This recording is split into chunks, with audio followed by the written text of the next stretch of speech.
सत श्री अकाल जी। हमदर्द टीवी देखने वाले तमाम दर्शकों का स्वागत है। मैं हाँ मनप्रीत कौर ते लैके हाजिर हाँ जी अज का साडा प्रोग्राम हैल्थ टॉक, जिस दे विच असीं गलबात करांगे गले दे रोग के बारे ते उन्हां दे इलाज के बारे। अक्सर देखे जा रहा है जिवें कि हुण मौसम चेंज हो रहा, खास करके कैनेडा दे विच इक्को दम जिहड़ी है ठंड वध चुकी है।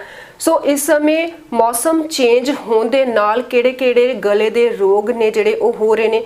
आवाज़ बैठना, खांसी, ये अक्सर ही देखी गई है कि जदों ठंड वधदी है तो ना सिर्फ बच्चे, बजुर्ग, नौजवान सारे जिहड़े ने गले दे इस रोग दे नाल पीड़ित हुंदे ने। सो अज इस बारे असीं गलबात करांगे कि गले दे जिहड़े रोग ने वो किहड़े-किहड़े ने, इसदा ध्यान किवें रखना, की इलाज है होम्योपैथिक दे विच। ਤੁਹਾਡਾ ना सिर्फ गले के रोग ਨੂੰ लैके बल्कि होर कोई भी क्वेश्चन है ਤੁਹਾਡੀ अपनी सेहत ਨੂੰ लैके तुसीं सानू अज दे इस लाइव प्रोग्राम ਦੇ ਵਿੱਚ कॉल कर सकते हो। सो ਸਾਡੇ ਨਾਲ स्टूडियो ਦੇ ਵਿੱਚ इस समय मौजूद ने जी काव्या होमो केयर तो मीता ओझा जी। सत श्री अकाल मैम जी। सत श्री अकाल मनप्रीत। देखने वाले सारे ही व्यूअर्स ਨੂੰ मेरे वालों प्यार भरी ते निक्की सत श्री अकाल, नमस्कार, आदाब। की हाल है मैम? बिल्कुल ठीक हूँ, thank you so much. Ma'am एकदम जी ठंड वध चुकी है कैनेडा के विच, अगर देखा जाए अज तो थोड़ी थोड़ी फ्लरीज भी हो रही ने, मौसम बहुत ज़्यादा चेंज हो चुका है। तो गला जिहड़ा सब तो पहला असीं देखते हैं कि जो ठंड वधदी है तो इंसान का ना सिर्फ बच्चे बजुर्ग भी जिहड़े ने गले के रोग के शिकार होंदे ने। ते ये किहड़े-किहड़े रोग ने, सब तो पहला सानू यही दस दो कि गले के किहड़ी-किहड़ी प्रॉब्लम्स ने जिहड़ियां बजुर्ग फेस करते हैं या फिर बच्चे फेस करते हैं, नौजवान भी। जी बिल्कुल। और आजकल देखें आप, हेलोवीन भी था कल, काफ़ी बच्चे बाहर भी गए हैं तो उसके साथ भी ठंड लगना, गला खराब हो जाना। पिछले एक आध मंथ से जब से वेदर चेंज होता है इस तरह के पेशेंट्स जो है वो बढ़ जाते हैं। सो गले में क्या क्या प्रॉब्लम आ सकती है? हमारे थ्रोट में एक तो टॉन्सिल्स हैं, तो उस करके बार बार टॉन्सिल में इन्फेक्शन होके गला खराब हो सकता है। या फिर जो हमारा फूड पाइप जिसको कहते हैं ईसोफेगस कहा जाता है, तो फूड पाइप में कोई प्रॉब्लम है उससे भी आपका गले में प्रॉब्लम आ सकती है। और हमारा विंड पाइप जो हम सांस लेते हैं अंदर, जो फेफड़ों से कनेक्टेड होता है, जिसको विंड पाइप या लैरिंग कहा जाता है, तो उसमें अगर कोई प्रॉब्लम है तो उससे भी गला आपका खराब होगा, उसमें प्रॉब्लम होगी। तो आज इसी के बारे में कुछ देख लेते हैं ना कि नॉर्मली पिछले एक आध मंथ से या कुछ एक टाइम से आप देखो कि कोल्ड एंड फ्लू वाला वायरस जो है, जुकाम हो जाना, छोटे बच्चों को, बड़ों को, सबको ये हो रहा है। अब जुकाम की शुरुआत किस तरह होती है? जो अपर रेस्पिरेटरी ट्रैक्ट इन्फेक्शन कहते हैं कि पहले रनी नोज शुरू होगा, छिक्का आना शुरू होगी, वो जो है नाक बहना शुरू होगा, वाटरी डिस्चार्ज फ्रॉम नोज, और वही रेशा जब गले में डिगेगी जिसको हम पोस्ट नेजल ड्रिप कहते हैं। अब ये जो है क्लियर वाटरी फ्लूइड है तो ज़्यादा ट्रबल नहीं है, लेकिन जब भी इसमें इन्फेक्शन मिलता है और रेशे का कलर चेंज होना शुरू होता है कि येलो कलर का, वाइट कलर का, ये गाढ़ा सा रेशा अंदर गले में गिरने लगता है, तो वो थ्रोट में इन्फेक्शन करेगा। और यहाँ पे क्या है कि टॉन्सिल्स जो है हमारी बॉडी का, हमारे इम्यून सिस्टम का एक इम्पॉर्टेंट पार्ट माना जाता है। तो टॉन्सिल्स का काम क्या होता है कि जो आप गले में जब मुंह खोलते हो तो दोनों साइड पे थ्रोट में पेयर ऑफ टॉन्सिल्स आप देखते हैं। उसका काम है कि जितने भी जर्म्स या तो हमारे खाने पीने थ्रू ओरल कैविटी से मुंह से अंदर जा रहे हैं, या फिर हमारे नाक से जो अंदर जा रहे हैं, जो सांस हम लेते हैं उसमें जितने जर्म्स हैं, वायरसेस हैं, बैक्टीरिया है, तो आज जो टॉन्सिल्स हैं उसको वहाँ पे रोक लेते हैं। उसको रोक के एक आप कह लें कि सिपाही की तरह वो काम करते हैं कि उसको रोक के उससे फाइट करते हैं, अंदर बॉडी में जाने से उसको स्टॉप कर देते हैं, आगे बढ़ने से रोक देते हैं। अब ये पूरी प्रोसेस में वो खुद इन्फेक्टेड हो जाएंगे और टॉन्सिल्स जो है वो एनलार्ज्ड हो जाते हैं, साइज में बड़े हो जाते हैं। अब ऐसे में कुछ बच्चों को जिनका इम्यून सिस्टम अभी डेवलप हो रहा है, पहली बारी ही अभी सितंबर से स्कूल स्टार्ट किया है जाना, 4-5 साल के बच्चे हैं, या फिर इवन छोटे बच्चे भी जो डे केयर जाना शुरू किया है, कोल्ड एक्सपोजर हुआ तो उसके साथ ही उनके गले में जो है इसका इफेक्ट आ गया और उनके जो टॉन्सिल्स हैं वहाँ पे सोजिश आ गई, खाना जो है वो गले से नीचे नहीं उतर रहा है, इतनी पेनफुल कंडीशन। तो शुरुआत होगी थ्रोट पेन के साथ के गले में दर्द होनी शुरू होती है, और उसके बाद जैसे स्वेलिंग बढ़ती जाती है टॉन्सिल्स पे, तो कई बार मुंह खोलने पे पूरा थ्रोट जो है वो अंदर टॉन्सिल्स स्वॉलन होते हैं, आपको अंदर कोई जगह ही नहीं दिखती कि दो टॉन्सिल्स के बीच जो है बिल्कुल जगह नहीं है, इतनी सीवियर कंडीशन जो बढ़ जाती है। उसके अंदर येलो कलर के डॉट्स आप देखेंगे कि कई बार पस दिखने लगता है, टॉन्सिल में एब्सेस बनना शुरू हो जाता है कई बच्चों में। अगर ठंड भी लगी तो उनके टॉन्सिल्स पे, जिनके वीक हैं कि बार बार इस तरह टॉन्सिलाइटिस हो रहा है, तो उनका इफेक्ट जो है टॉन्सिल्स पे ही आएगा। अगर ज्यादा थकावट भी हुई कि चैन से वो सोया नहीं है या कहीं बाहर गए थे, ज्यादा थकावट हो गई, तो उसका इफेक्ट उसके गले पे आएगा कि उसको बार बार फिर इस तरह रिपीटेड टॉन्सिलाइटिस की प्रॉब्लम आने लगेगी। और ऐसे में फिर जब आप अपने स्पेशलिस्ट के पास जाते हैं तो वो आमतौर पे आपको बताते हैं कि टॉन्सिल्स निकलवाने पड़ेंगे, उसकी सर्जरी करवानी पड़ेगी, या फिर साथ में नाक के पीछे जो मांस बढ़ जाता है, सिमिलरली लाइक टॉन्सिल्स के, वो नाक पे बैक्टीरिया जर्म्स को वहां पे ही रोक देते हैं, तो वो एनलार्ज हो जाते हैं, एडेनोइड्स। तो वो कहते हैं कि आपको एडेनोइड्स भी निकलवाने पड़ेंगे, टॉन्सिल्स की भी सर्जरी कर देंगे।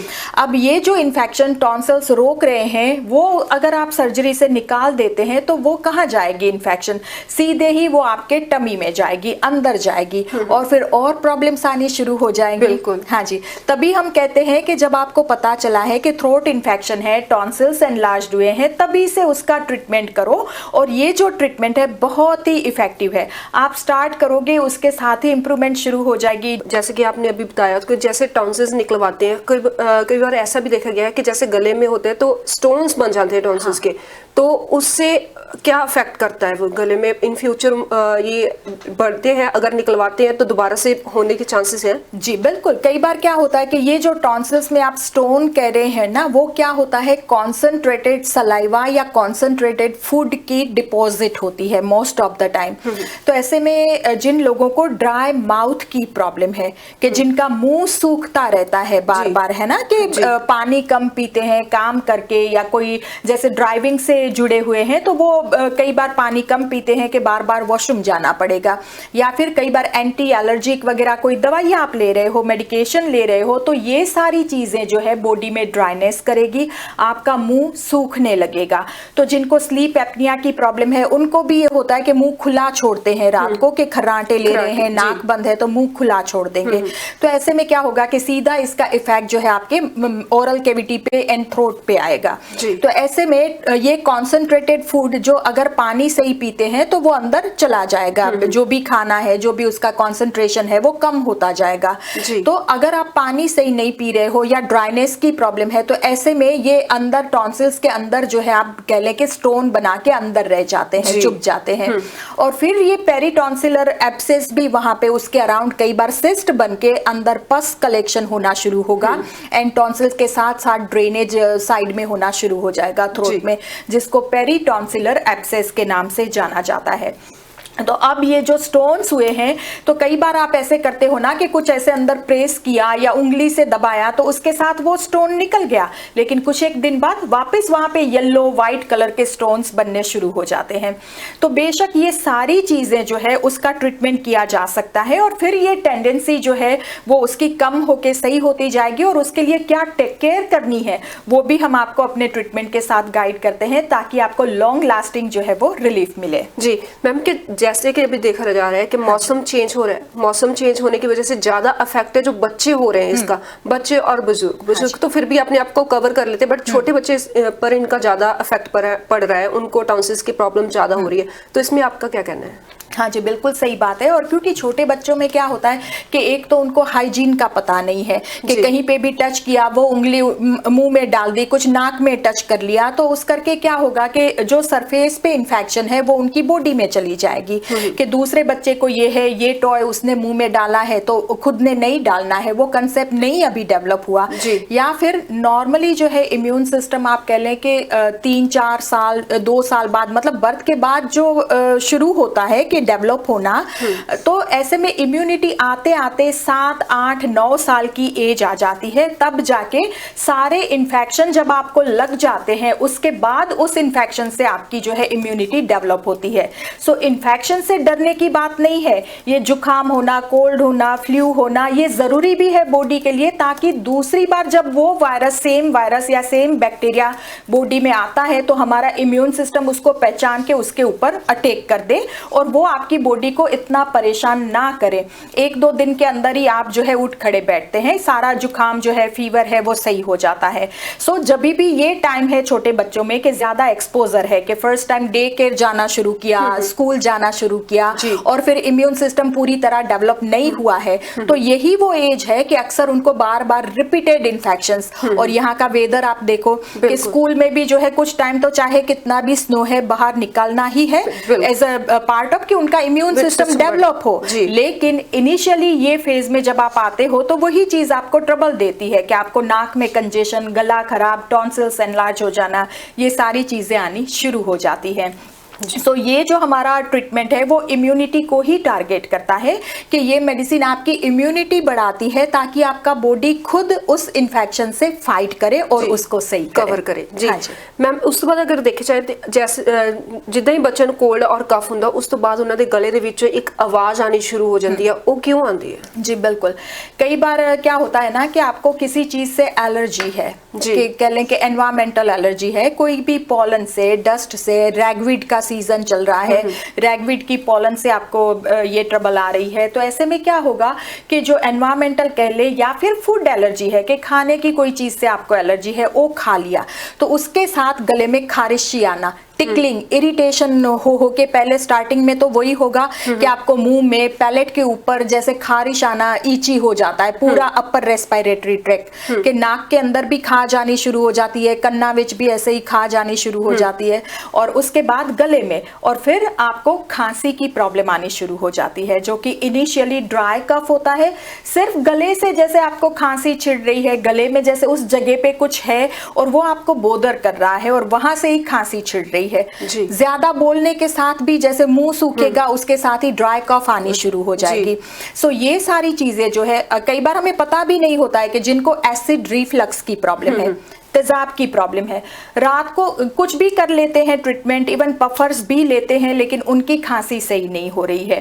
तो ऐसे में क्या होगा, जब भी रात को आप लाई डाउन करते हैं, लेटते हैं, और खास करके आप देखेंगे कि जिस साइड पे आप लेटते हो, राइट साइड, तो राइट साइड पे गले में जो है एक साइड पे जो है आपको वो इरिटेशन, वहां पे पेन सी होने लगेगी और खांसी है वहां से स्टार्ट होगी उस जगह से। अगर आप लेफ्ट साइड पे सोते हो तो लेफ्ट साइड पे वहां पे थ्रोट में आपको एक जगह पे जैसे कुछ चुभ रहा है या पेन सी होती है और वहां से खांसी आनी शुरू हो जाएगी।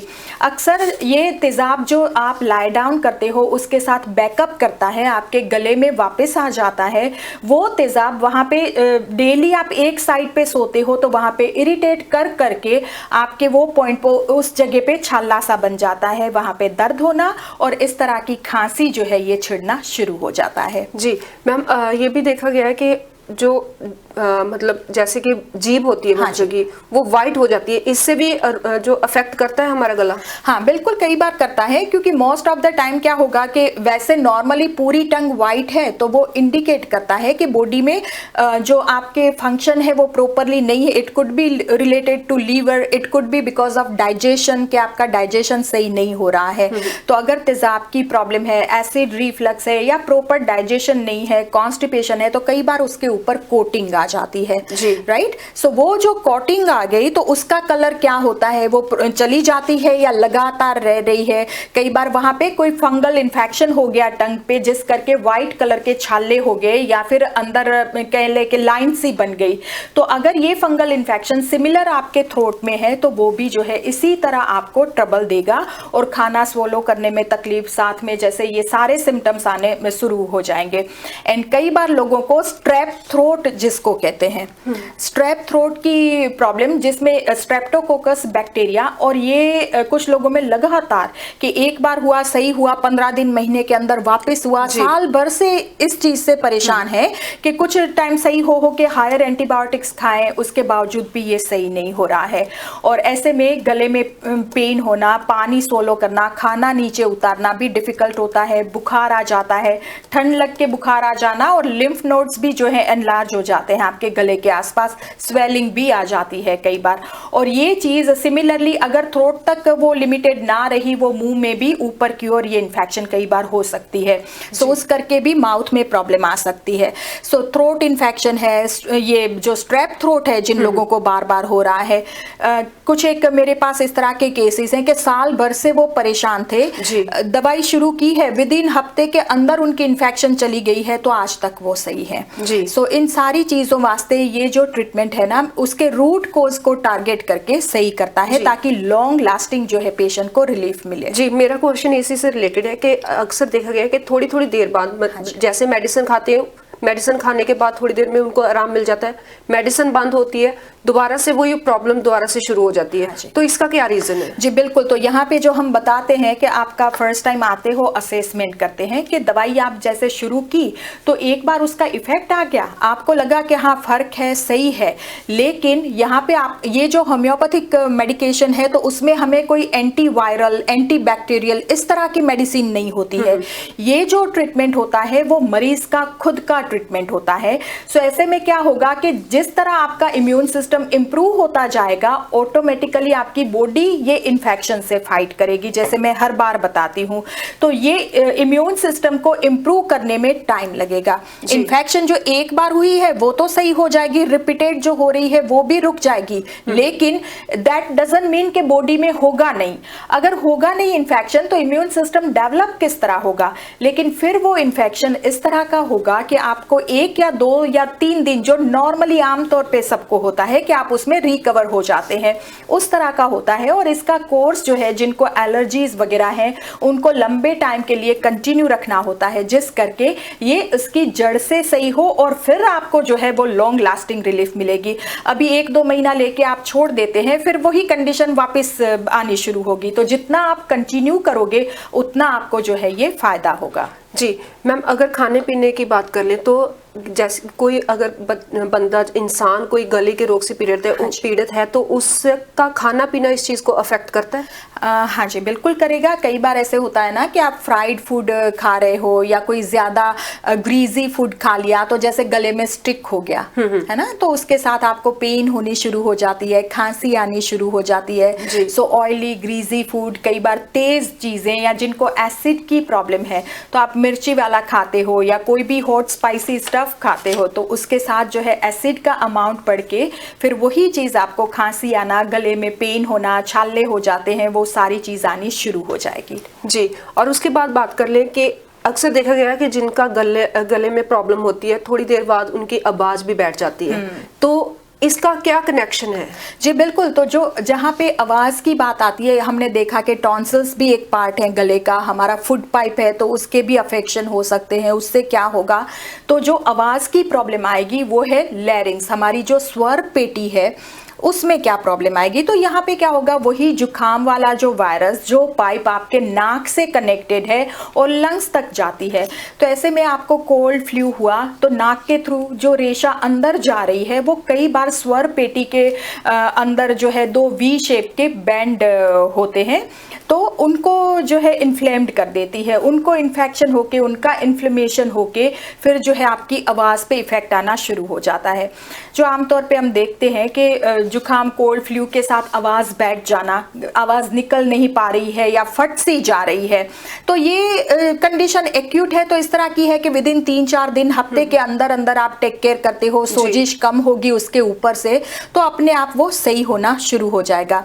लेकिन कई बार जिसको होर्सनेस ऑफ वॉइस कहते हैं कि आवाज़ बैठ जाना, कई बार ये कंडीशन जो है क्रोनिक बन जाती है कि लगातार 1-2-3 महीने से आपकी आवाज़ जो है वो प्रॉपर निकल ही नहीं पा रही है, आवाज़ बैठी हुई है, तभी फिर कंसर्न की बात बन जाती है।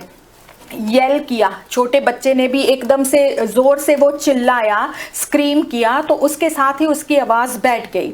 तो यहाँ पे क्या हुआ कि ऑल ऑफ ए सडन जो आपके वोकल कॉर्ड को स्ट्रेन आया, वहाँ पे सोजिश आ गई एंड उस करके आपकी आवाज़ बैठ गई। कुछ एक दिन में जैसे ही वो स्वेलिंग कम होगी तो आपकी आवाज़ नॉर्मल हो जाएगी।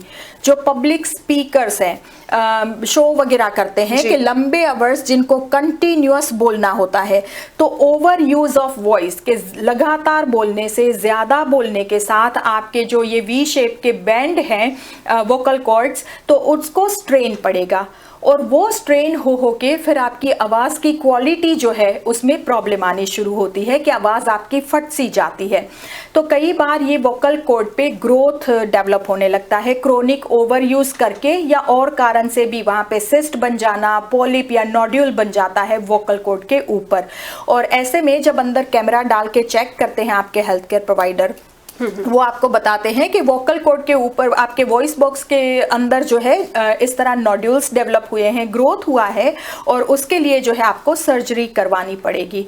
तो ऐसे में भी ये जो ट्रीटमेंट है इट कैन हेल्प, एंड मेरे पास ऐसे केसेस हैं कि उनको सर्जरी करवाने की ज़रूरत नहीं रही है, मेडिसिन के साथ ही उनकी आवाज़ जो है वो नॉर्मल हो गई है। जी हाँ जी। गले से रिलेटेड एक प्रॉब्लम अक्सर देखी जाती है खांसी की। हाँ जी। ड्राई खांसी और रेशे वाली खांसी, पहले तो हमारे जो दर्शक हैं उनको इनमें डिफरेंस बता दो, और क्या होती है, ये क्यों होती है, ड्राई खांसी का रीज़न क्या है, विंटर चेंज होने में, वेदर चेंज होने पे क्या अफेक्ट करता है? जी बिल्कुल। सो ड्राई खांसी जो है वो टिकली कफ होगा कि गले से खराशी होके आपको एकदम से खांसी छिड़ना शुरू हो जाता है।